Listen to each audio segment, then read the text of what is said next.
খুব ভালো, কম দামে। 1 টাকা, 2 টাকা, 5 টাকা এইরকম কই দামে। কাপড় নিলে 5 টাকা, চিনি নিলে 2 টাকা, আলু চাল 2 টাকা, ময়দা নিলে 1 টাকা, ডিম নিলে 1 টাকা। তাহলে আমার এলে সুযোগ হইল না, আমার সুবিধা হলো তো। আমরা গরিব মানুষ, কম দামে বেশি জিনিস, ভালো খাবার খাওয়ার পেলাম। খুশি আছি, কত খুশি আছি। গরিব মানুষ করতে করি, খেতে পারি না, হাতে করি, পেটে খাই, মানুষের বাড়ি করি, কত টেনশন বাঁচি। এটা দিচ্ছেন আমরা ঈদের খুবই উপকার পাচ্ছি। গরিব মানুষ, নদী এলাকার মানুষ, কোনো কিনতে পারিনি, এটা ভালোই হয়েছে। কম দামে পাইলাম, এটি খুশি।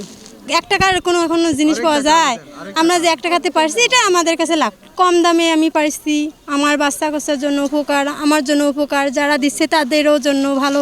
আমরা অনেক খুশি, আল্লাহ তাআলা যাতে তাদেরকে যেন এরকম পুরস্কার সবাইকে দিতে পারে, আমরা তার জন্য অনেক দোয়া করি। দান নয়, সম্মানের অধিকার, এই প্রতিপাদ্যকে সামনে রেখে এই ঈদ উল ফিতর উপলক্ষে লালমনিরহাটের 5 শতাধিক দুস্থ, বিধবা, স্বামী প্রত্যেকটা নারীদের জন্য আমরা আজকে আয়োজন করেছি 1 টাকা ঈদের বাজার।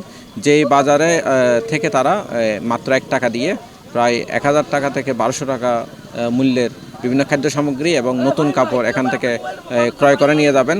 এবং এই আয়োজনটা আমরা করেছি মূলত হচ্ছে তাদেরকে নাগরিক হিসেবে যে সম্মান, সেই সম্মানের সাথে যাতে তারা তাদের এই খাদ্য সামগ্রীগুলি গ্রহণ করতে পারে। আমরা বিদ্যামানব ফাউন্ডেশন সবসময় চেয়েছে ত্রাণটা যাতে আত্মসম্মানের সহিত মানুষ পায়, তারা যাতে এটা নিতে অস্বস্তি বোধ না করে এবং তারা যাতে মাথা নিচু করে তাদের কোনো উপকার গ্রহণ না করে।